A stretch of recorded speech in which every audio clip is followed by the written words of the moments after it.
Today is the launch of the dive watch I designed, and it's blooming awesome. Let's get into it.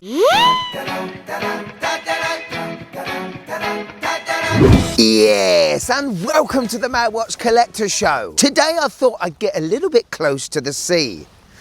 A little bit too close, to be fair, but on Thursday the 20th of November, Radcliffe and the Madwatchcollector channel opened the pre-order for the long-awaited dive watch, the MDVR. The M being for Mad and the DVR, well, short for diver. Now, it only seems like yesterday we brought out the field watch, and after a year and a half of having those prototypes and then seeing people pre-order them, well, it really does fill me with pride, and I feel so lucky that we're able to do it again. The goal was to make a dive watch that sort of represented all the good things I love with my dive watch collection, try and harness some vintage aesthetics, but also I wanted there to be a little element of fun, but the fun couldn't take away from the practicality of the watch, because what's the point in that?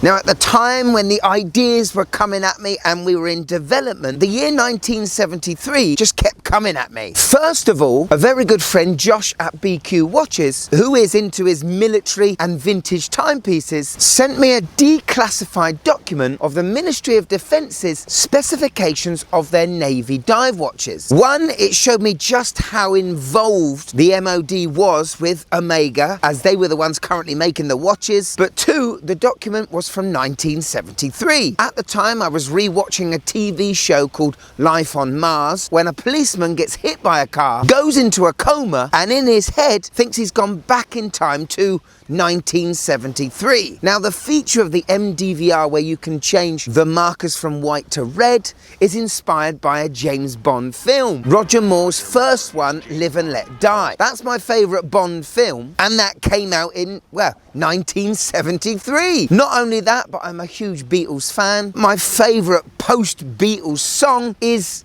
Live and Let Die. And guess when that came out? 1970. So I wanted the watch and the dial to feel like it came from the early 70s. Now, the way this watch works, I think, is pretty unique to the watch community, as it harnesses a Miyota 9075, a 4 Hz true GMT movement. Because of the architecture of movements, we couldn't just swap out a date wheel and put a color wheel in its place. Plus, I didn't want the bezel to have anything to do with changing the marker colors, because it had to be a proper working dive watch. So when I found out that we could actually change these markers using the crown without interfering with any other of the watch parts in the movement, I was like, wow! The other thing I needed to make sure was, if this was going to be the last watch I ever designed, it had to be a really good one. And the fact that a dive watch is my favourite type of watch, and I review them all the time, it had to be even more good. I just want to say not only a huge thanks to Tayyab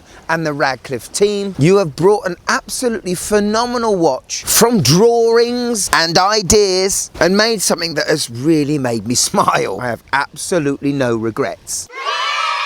Today marks the first day you can pre-order these watches, and I know a lot of you have been wondering about the price. Well, they are going to cost you $329.99. It comes with the rubber strap and a very similar pouch to the one you had with the Mad Hacker Field watch. These timepieces are produced and then shipped from China. So yes, unfortunately there will be import and export charges depending on where in the world you live. Nothing you see in this watch is off the shelf. The hours these are going to take to make, including the changes we have to make to the GMT movements, the box sapphire crystal, the 200 meters water resistance, the beautifully shaped case, the ceramic bezel insert, $329.99 for the unit price is a friggin' steal in my view. And in the description below, you're going to find a link to the holding page of this watch. The pre-order window is only going to be open for 3 weeks, and when it shuts, we will not be making any more. Each watch will be engraved with an exclusive individual number, making it even more special. Now, if you are watching this show on the 20th of November, I'll see you tonight for a live launch party celebration. But if you are seeing this watch later, I'm sure you can watch the rerun.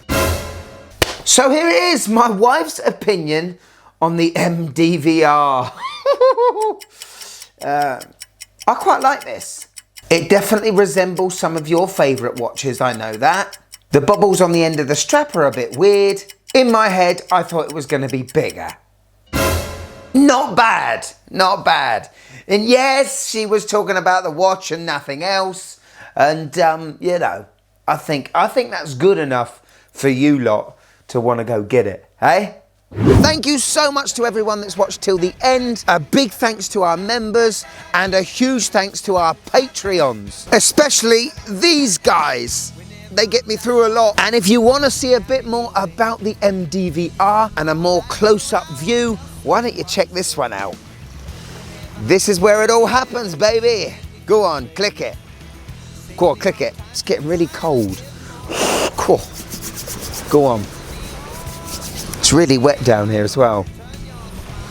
I don't even know how I'm going to get out, but go on, click it.